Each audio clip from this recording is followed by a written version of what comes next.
สวัสดีหลานและผู้ชมทุกท่านวันนี้ลุงจะเล่าเรื่องแมลงเต่าทองบนใบไม้สั่นไหวเคยเห็นไหมแมลงเต่าทองตัวน้อยนิดนึงก็อยู่บนใบไม้กลางลมแรงใบไม้ไหวไปมาเจ้าตัวน้อยก็ไม่ปล่อยมือเลยนะแม้ลมจะพัดแรงแค่ไหนแมลงเต่าทองก็ยังมั่นคงอยู่บนใบไม้ใบไม่ว่าจะโยกไปซ้ายหรือขวา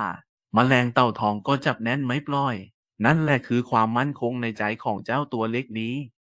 เหมือนกับในชีวิตของเรานะหลาน ถ้าเรามั่นใจและตั้งใจในสิ่งที่เราทำ ไม่ว่าอะไรจะเข้ามาทำให้ใจสั่นหรือหวั่นไหว